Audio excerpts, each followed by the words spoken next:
안녕하세요. 가정경제 박상훈 칼럼 낭독 네 번째입니다. 순자산을 키워가는 가정경제라는 주제로 칼럼을 나누겠습니다.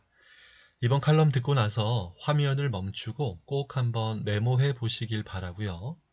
내가 첫 직장 생활 시작할 때 순자산이 얼마였는지, 그리고 결혼할 때는 얼마였는지, 현재 내 가정은 순자산이 얼마가 되는지, 이 과정에서 부동산 가격이 상승했던 금액이 있다라면 그 금액을 제외하고 순자산이 증가하고 있었는지를 점검해 보는 것도 중요하겠습니다.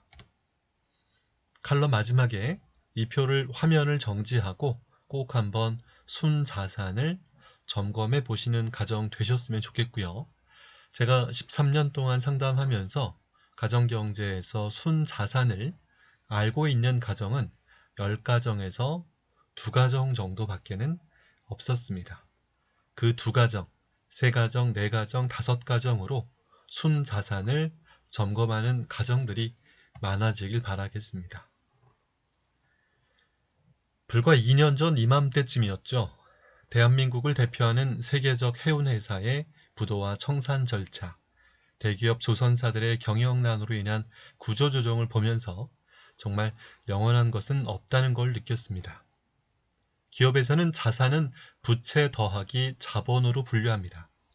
부채 역시 회계적으로는 자산에 포함이 되는 거죠.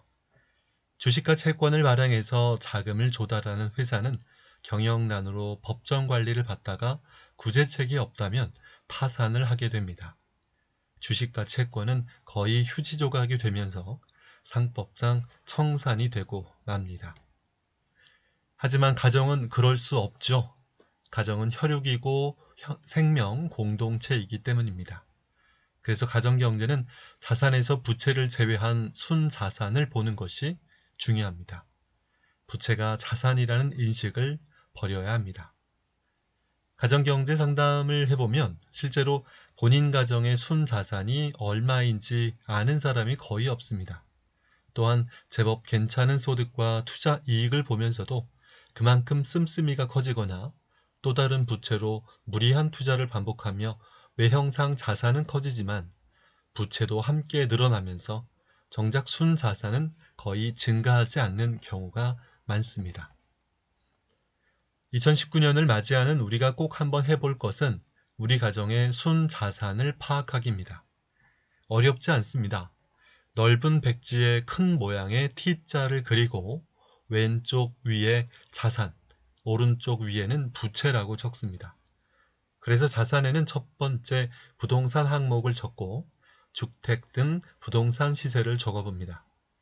전월세로 살고 있는 경우라면 임차 보증금이라는 항목으로 적으면 됩니다. 갖고 있는 예금, 적금 등의 총액을 예금 자산이라고 적고 주식이나 펀드가 있다면 투자성 자산으로, 자동차를 보유하고 있다면 사용자산이라는 항목으로 현 시세를 감안해 적어봅니다. 오른쪽 부채 항목에는 부동산 담보대출이나 전세자금 대출, 신용대출 등의 항목으로 적어봅니다. 신용카드를 많이 사용하고 있다면 할부 원금 등 미결제 잔액을 확인해서 부채 항목에 기재를 해봅니다. 내 집을 전세로 내어주고 있다면 잊지 말아야 할 것이 임대보증금입니다. 내주어야 할 보증금이기에 부채 항목으로 기재를 해야 되겠죠.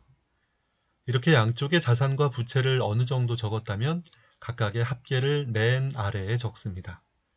그리고 나서 오른쪽 부채 합계 밑에 순자산 총액이라는 항목을 만들어 자산에서 부채를 뺀 순자산 금액을 적으면 됩니다.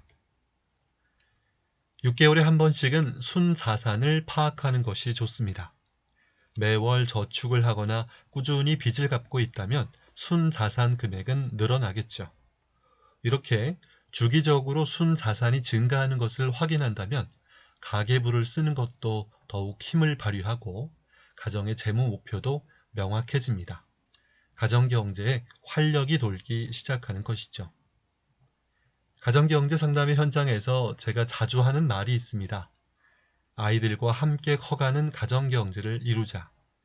관리하는 것도 능력이다. 가정경제의 순자산을 키워나가자는 제안입니다. 나라 경제, 세계 경제는 불안해도 가정경제만큼은 건강한 체력을 갖추는 새해가 되시길 바랍니다.